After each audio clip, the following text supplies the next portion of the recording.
Hi everyone, today I'm going to make a dal curry using the skinless green peas dal, and I'm taking about 3/4 of this bowl because I want more gravy. If you want this dish as a side dish, then reduce the dal by half. I want lots of gravy. I'm taking about 3/4 of a bowl. First strain it after one quick wash as much as you can, and then dry roast it until a nice fragrance comes. After that you add enough liquid to boil it down. I would say for this much I would add a pot like this of water and just boil it down with a little bit of turmeric. If you're making the vegetarian version, omit this. This is ikan bilis soaking in water. Later I'll roughly pound this with 3 garlic, and then I have 1 tomato here. I'll chop it up, and 1.5 onion. I will slice it. I have a small piece of green chili which I'm going to put together with the dal to boil, and what we have here is 2 dried chilies, a little bit of urad dal, a little bit of mustard seed, and a little bit of fenugreek and cumin. A little of everything. I would say 1 teaspoon of everything. This is the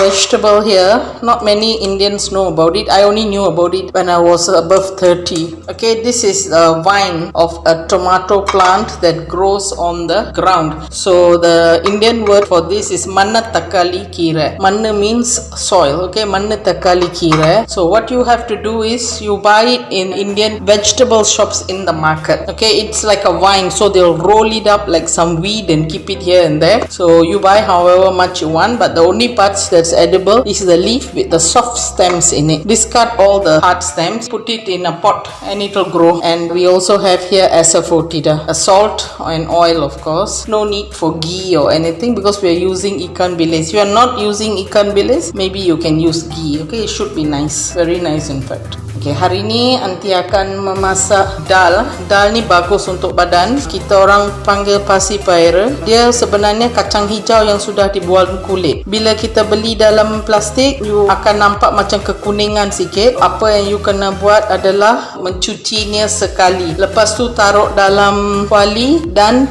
api perlahan. Kita kena macam goreng dia sampai dia tukar sikit-sikit macam coklat. Ini akan membangkitkan bau dal ni. Kita boleh pakai macam air sebanyak inilah untuk rebus dal. Okay, if you are using pressure cooker, wash it, roast it, and add enough water to cover the dal about 1 cm above the dal, and pressure cook it for 2 whistles. Ikan bilis ini Aunty rendam sekejap lagi. Aunty akan buang air dia dan tumbuk kasar dengan 3 biji bawang putih. Yang lain-lain adalah ini hing ya, hing, dan 1 tomato cincang, nanti 1/2 bawang besar. Kalau ada bawang kecil lagi sedap, potong-potong lah. Ni ada sedikit cili hijau yang Aunty akan rebus bersama dal ni. Lepas cuci kita sangrai, lepas tu masukkan kunyit dan ini sekali dan rebus sampai lembut. Sini ada 2 cili kering India. Ni ada dal urat, biji sawi, halba dan jintan putih. Ini adalah sejenis sayur. Sedap sayur ni, tapi hanya boleh dapat di kedai-kedai sayuran India di pasar. Dia sejenis tanaman yang menjalar, tapi bukan ke atas, dia dekat tanah saja dia menjalar. Pada permulaan video ni Aunty ada tunjuk sayur tu sebelum kita cuci dan petik daun yang lembut saja. Batang-batang semua buang. Dan di dalam sayur ni, kalau tengok gambar yang saya hantar dekat depan video ni, ada tomato kecil-kecil. Ini adalah sejenis pokok tomato yang menjalar di permukaan bumi. So kena cuci baik-baik, tapi dia memang bagus, sedap ya, dan perlukan batu tumbuk juga. Sekarang Aunty akan cuci ni. Okay, I've washed the green peas dal, and now I'm going to roast it gently. This roasting is normally done to make the dal more flavorful, because when you just cook it like that, it will be okay. You can still do it, no problem. But if you roast it, it brings the dal to a next level. Ini dal kita akan sangrai ya, tanpa minyak kan. So sampai dia macam kering dan ada bau yang naik, bau sedap akan datang. Boleh juga dibuat tanpa ikut cara ni, tapi kalau macam ni dia bau dia lagi sedap. Okay, dan lagi satu Aunty potong-potong sikit sayur takali ya, sayur tomato ni. Sejenis tomato yang kecil-kecil yang hidup dekat permukaan bumi ya. Sayur ni bagus untuk apa-apa luka dalam mulut atau perut atau usus. This manna takali kira is good apparently for anyone who's having ulcers in the mouth or in your stomach, in your throat or your intestines. It's supposed to be very good to avoid those type of problems. I'm going to dry roast it until it's a bit brown. I'll show you. I'm not going to roast this anymore until it turns like brownish, though that would be excellent because I'm cooking this in a clay pot. So as long as you will find that the dal is a bit dry and falling off the spoon, it's no longer sticking, at this stage you can add in your water. Tak perlu goreng sampai kecoklatan sikit sebab aunty pakai clay pot kan. Takut lama-lama clay pot pecah kalau tak ada air dalam dia. So sampai dal yang dicuci tu macam mula berderai cukup lah. Lepas tu masukkan air. Macam saya pakai macam 1 inci daripada atas dal. Kalau pakai pressure cooker cukup 1 cm atas dal. Lepas tu 2 kali whistle. Ni nanti masukkan cili hijau dan serbuk kunyit. Juga sedikit garam kasar 1 teaspoon.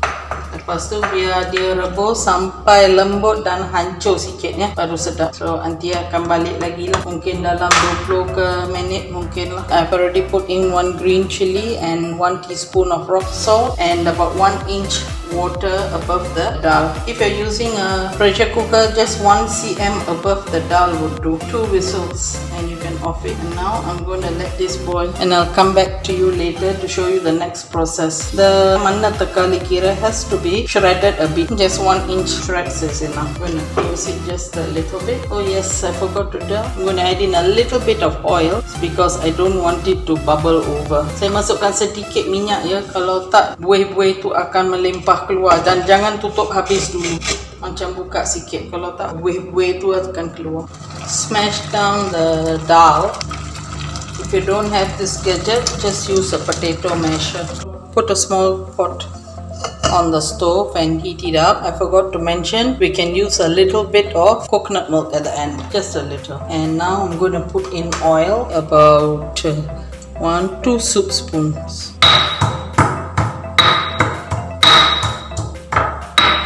Saya lupa cakap tadi, kena siapkan sedikit santan pekat untuk penghujungnya. Sekarang saya dah masukkan 1 kuali kecil di api dan saya tengah tunggu minyak tu panas. 2 sudu sup minyak sudah dimasukkan. Dal tu pun dah masak ya. Sekarang saya masukkan urat dal putih ya.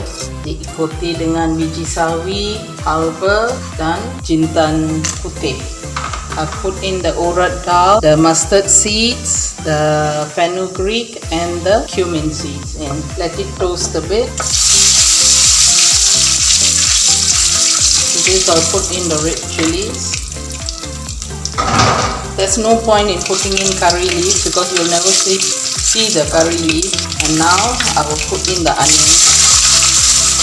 Using small onions will be better. I don't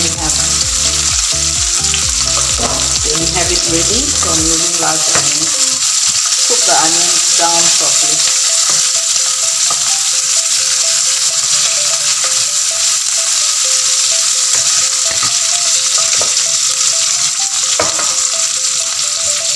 I'm using another teaspoon of coarse salt. Saya masukkan lagi 1 sudu kecil garam kasar. Jangan goreng bawang ni sampai brown sangat, sikit-sikit sudah, nanti kemanisan dia akan hilang. Do not cook the onions until it's dark golden brown, just slightly golden would do.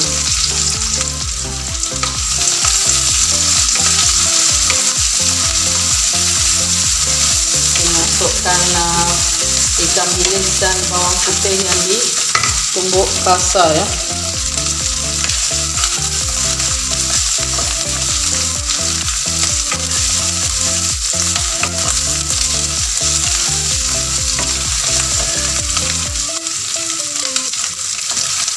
There'll be a nice aroma coming at this time.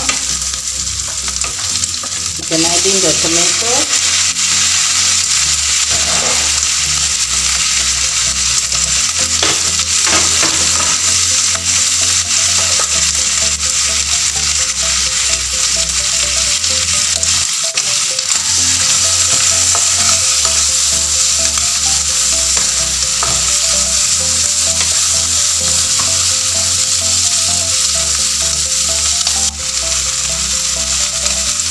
And putting in the asafoetida.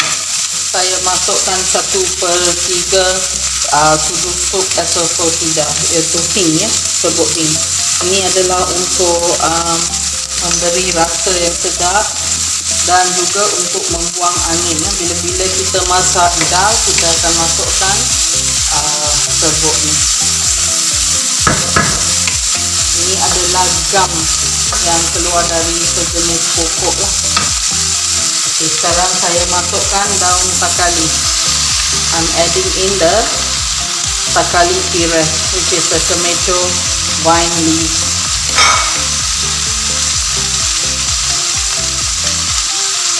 This is not a very expensive vegetables, and you will get it from those typical Indian veggie shop. Just cook down this leaves, yeah, just a bit, and then you can put it in the pot with the dal.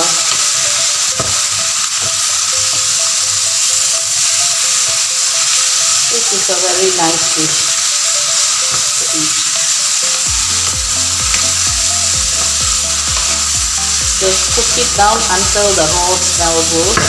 You don't have to cook it till soft because it will cook further in the dal. I'm going to drop it into the dal now.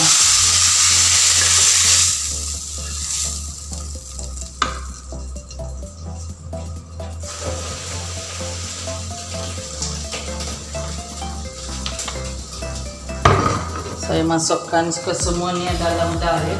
Tak perlu masak hingga daun itu lembut ya, sebab dia akan masak lagi dalam kuah ni. Okey. Sekarang terpulang macam mana kamu suka makan ni. Kalau untuk makan macam kari, tambah air.